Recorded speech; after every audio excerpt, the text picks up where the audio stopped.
Hey, welcome to another episode of GeekOutdoors.com. Whenever you think of the name Apple, normally a lot of emotions come out of that. And it's usually going to be a love-hate relationship with Apple. Now, I actually use Linux as a desktop operating system, but I also still use Microsoft Windows and also Apple macOS as well. And so today, I'm going to be giving you my own personal experience in using Apple macOS out in the real world. And so if you've never actually had an Apple product before, then there's a lot of excitement that comes along with that. Everything from you spending a ton of money on their product to you actually getting the box, the packaging that surrounds it, the designs, the refinement of all that stuff. All of that is, to me, absolutely amazing. And I really feel that Apple is the best when it comes to brand marketing. There is no better company out there that really causes people to have an emotion with their brand. And then with all of that being said, once you get the whole computer out and you actually start using it, now you can evaluate it from what it does for you. And this is where my actual thoughts come in on using that. Now, if I actually had to really think objectively about the main benefits of using Apple's macOS, I can clearly see the benefit when I compare it to something like a Microsoft Windows. And what I mean by that is because Apple is so really tight on their control, and also they're very focused on their entire user experience, I would say the user experience is way better than it is on Microsoft Windows.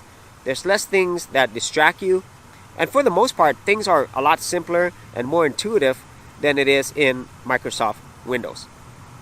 However, when I do compare that to something like Linux as a desktop operating system, something like a Linux Mint, I really do not see the benefits of using Apple's macOS versus using Linux.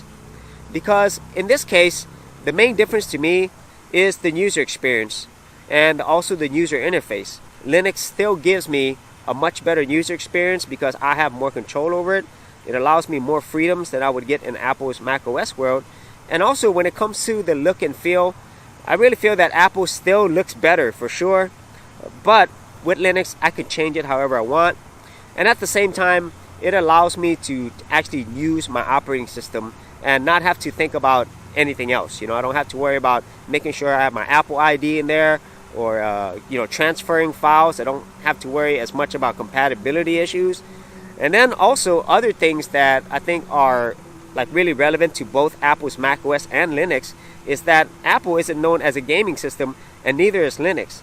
And even though there's a lot more software available in Apple's macOS, it's really not that much more than using modern Linux desktop. Okay, so that's really the biggest thing that I saw out of it whenever I'm comparing all these three. Now, obviously, when it comes to features and when it comes to actual compatibility, Microsoft Windows is still on top. Okay, but if I really had a choice, if I only had a choice of all of these, obviously my choice would still be the Linux desktop operating system. But for sure, I would put Apple's macOS at number 2, and then Microsoft Windows last, because I do not like the overall user experience of Microsoft Windows, despite the fact that it has all the support and flexibility versus the other operating systems. If you had any thoughts on your own, whether you are an Apple macOS user, or maybe you use either Linux or Windows, I'd like to know that as well. So thanks a lot for watching. If you did get value out of these videos, be sure to share, like, and subscribe. Hey geeks, if you are a creative geek like me and you wanted to learn how to create content on YouTube and other places on the internet, then check out my Go Content Creators group, where you'll get access to 30 videos plus additional content for all the creative geeks out there. And the best part of it is, all of this is free. Simply head over to the link below, check out my page, and sign up for my Go Content Creators group. Thanks for watching, and I'll see you on the other side.